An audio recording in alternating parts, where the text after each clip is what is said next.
Hello, good people of the internet. We are living in the age of sensitivity. Everything we do and we say can be used against us. We have to be very careful as to what we say, what kind of sentences, what kind of jokes we make, because everything, anything may be considered hurtful, abusive. Anything can be microaggression, especially in some environments, like in work environment. That's literally walking on eggshells. One word too much, even if it's innocent, and you have meeting with HR, and you are lucky if you keep your job. So we have the same thing in pop culture. Some movies and TV shows right now people claim they were made like 10, 20 years ago. They wouldn't have been made in this kind of environment, social environment. So we have more and more examples of this kind of behavior every day. And here I am to present you with another one. For the last couple years, Doctor Who actually has been a very good example of a TV show that has been heavily revised for the sake of political correctness. This show has become so woke that it lost most of its audience. I'm not a fan of Doctor Who, truth be told, but there are many YouTube channels, many YouTubers who say that ever since woke snowflakes started writing stuff and changing actors, changing storylines, the show's quality has gone down tremendously. So I do not know this show that well. I know of a very infamous season finale with Jodie Whittaker, the first female doctor, which has been in the news, and by the way, not many people like this change, but whatever. And the season finale, which I'm talking about, is Timeless Children, which revealed something that shouldn't have been revealed in the first place: the origins of the Doctor. The mystery of Doctor Who is in the title, Doctor Who. That character was always supposed to be mysterious, but they revealed it, and in a very, very woke, diverse, and inclusive way. And fans' backlash, from what I've heard, was very huge. I haven't seen it, so I'm not going to give my opinion here because I may be wrong.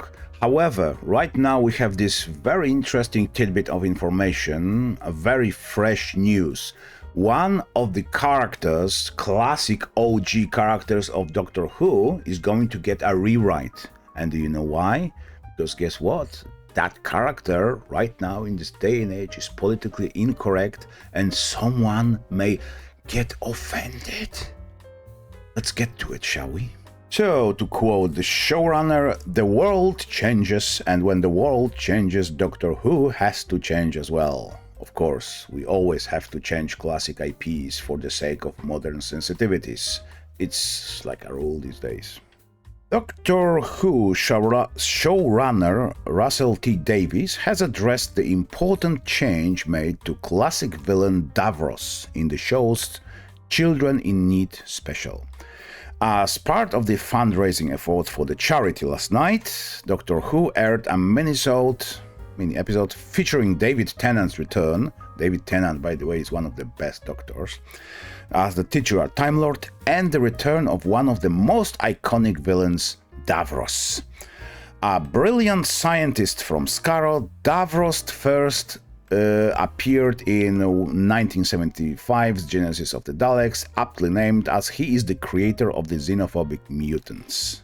When Davros has previously appeared in the Who-niverse, he has been heavily scarred and mutated, but that's not the case here, and Davies has explained why in the first episode of Behind the Scenes spin-off, Doctor Who Unleashed. Now, that is the best one. We had long conversations about bringing Davros back because he's a fantastic character, Davies began, but added that time, society, culture, and taste has moved on, of course, right? And there's a problem with Davros of old in that he's a wheelchair user who is evil. Continuing, Davies said, I had problems with that, and a lot of people on the production team had problems with that. Well, they didn't ask fans. but on the production team, a lot of people had problems with that. Associating disability with evil, and trust me, there's a very long tradition of this. The world changes, and when the world changes, Doctor Who has to change as well. So basically, the wheelchair is a huge no-no, because some people may watch the episode and think, oh my god, he's sitting in a wheelchair and he's evil. All people in wheelchairs must be evil. Well, according to producers, that's a no-brainer, right? Why did they do this, you may ask? The answer is here. The showrunner, who last worked on Who in 2010, also pointed out that, given the special was for charity Children in Need, it was vital to have a 2023 lens for the minisode. So there we have it. 2023 lens. The lens of everything being absolutely correct, and absolutely nothing can be considered offensive, and diversity and inclusion and belonging are the most important factors. And we are going back to what I said at the very beginning, walking on eggshells. Yes, ladies and gentlemen, heaven forbid giving any villain in modern cinema, in modern pop culture, any type of disability, because apparently audiences are dumb and they will start associating the evil character, someone being an asshole, with that very disability. Yes. If I saw a terrible person in a wheelchair, I would have automatically assumed that all people in wheelchair are terrible and we should never help them. So, just for the sake of comparison, here is the design, the old design of this very character. As you can see, he has been made to look as menacing as possible. And here is the new one. There we go. So it's something completely different. He still looks a bit evil-ish, but it's nothing compared to the previous one.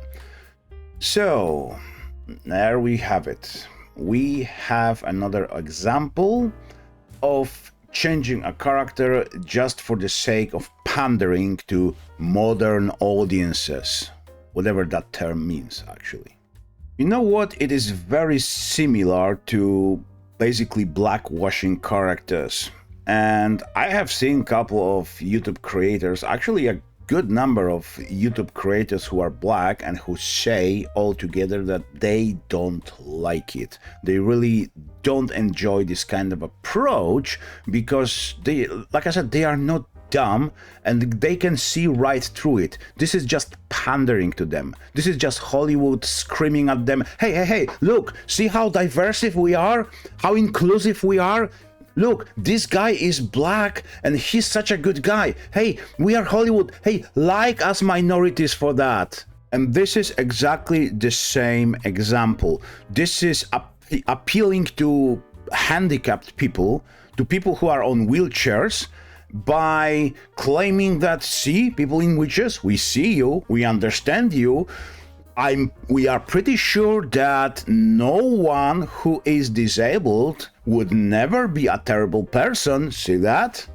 And I'm pretty sure that people who are handicapped, they really don't like this kind of pandering because they are not stupid either. Because every normal person knows that being protagonist or antagonist, good person, bad person, a villain of a story, or a saint or whatever, in real life as well, it doesn't depend on your race, it doesn't depend on your gender, it doesn't depend on stuff like, you know, whether you are disabled or not, it depends on your personality. This is something that we already have in Disney's MCU all the time. So characters that are in minorities, for example, sexual minorities like non-binary or gay, people who are like racial minorities, Latino or black, those characters are most likely always portrayed as the most positive ones. When white characters, especially older white dudes, are cast as villains almost 100% of the time. This is just virtue signaling. This is just the Panderverse that has been laughed at by South Park already. Put a chick on it, make her lame and gay. That's the resolution to everything. Ladies and gentlemen, there you have it. Another example of changing what didn't need to be changed, really. Rewriting classic character, repairing classic character Davros that didn't really need to be changed at all because no one had any issue with him except for producers. And do you know what the result is? One huge overwhelming cringe. That's basically what it is. Cringe in the name of political correctness. Thank you very much, ladies and gentlemen. See you next time. Cheers. Thank you very much for watching. If you enjoyed my video, please subscribe, drop a like and press the notification bell so you won't miss anything I upload. And if you didn't enjoy this, well, subscribe anyway. At least you will know when there is a new video to actively hate.